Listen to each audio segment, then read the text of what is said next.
start off by introducing yourself. Okay, thanks, Mark. My name is Weir. I'm the Dean of Academic Programs at the Nicola Valley Institute of Technology. We're British Columbia's Aboriginal public post-secondary institution. Okay. What steps did you take to get to where you're at here? To where I am as Dean now? Yes.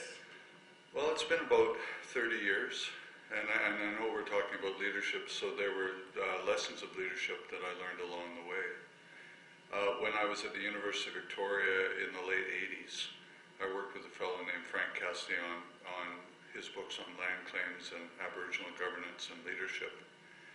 And when I graduated with my MPA, I graduated with an interest in Aboriginal education and organizational development. From the University of Victoria, my first job, and I started about a week after I graduated, was at the Nicola Valley Institute of Technology. I came here in 1990, and I worked here for 7 years as the head of the business program. At that time, I also was looking after the Aboriginal Community Economic Development Program and the First Nations Public Admin Program. And it was an interesting stage in NVIT's development, where we were learning about what it meant to be a player in the college and institutions arena in British Columbia. We've come a long way since then. After that, went back to Vancouver Island. My wife went back to school. I looked after the boys for a couple of years and worked part-time at the Chemainus Native College in Ladysmith.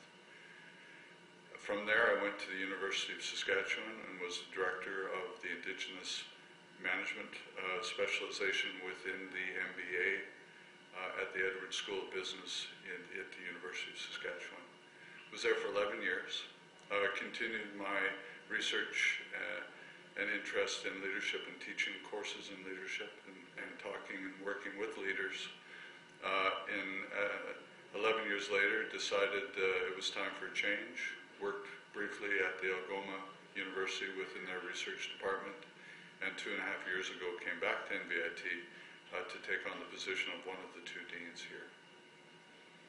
So you've worked with leaders and you are a leader in the community. What do you think makes a good leader? Well, I guess it depends on who you are, but I think that good leaders have had good experiences growing up and good experiences in the community and where they work. I think they have good mentors. I think they have been given the opportunity to become leaders. And to me, a good leader is someone who can listen, someone who can communicate well with people, no matter who they are or what level they may be educationally or experientially. I think leaders reframe complex issues into stories that are motivating. I think leaders take time, they remove barriers in the way of the people that work with them so that their lives are easier and their work is made easier because of that leader's ability to remove the barriers. I think leaders are team players. I think leaders are citizens, and I think leaders are people who are not afraid to make decisions when they have to.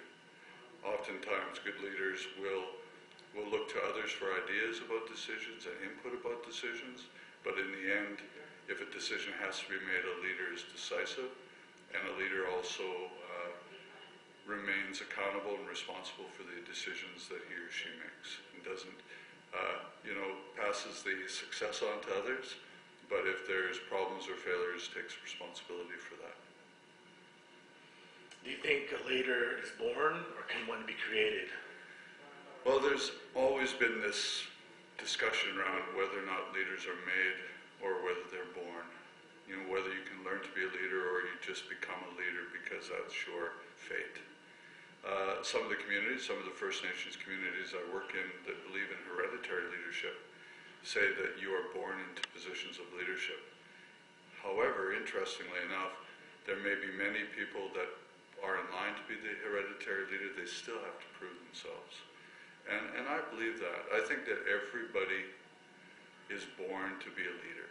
I think everybody has the potential to be a leader, but I think that some people are provided the opportunity to be leaders and take advantage of that opportunities while others don't. And so, you know, if you're fortunate, you know, if you're in the right place at the right time, you can learn to build on what you're born with and become a leader. Of course, not all leaders can work well in all situations, so then even if you've advanced yourself, even if you've been given the opportunity to be a leader, you still have to find the right place. You know, you may be laissez-faire, you know, you have to work with people who are independent. You may be autocratic, may make you a better leader in a situation where you have to lead and direct and make decisions by yourself. Or you may be just casual and work with others that have a lot of experience and knowledge. So it depends, but I think that leaders are, everybody's born to be a leader, and I think that, you know, with the right mentoring and the right situation and the right context, you can become a great leader. Well, thank you very much, Warren. You're very welcome. I appreciate the time, Mark.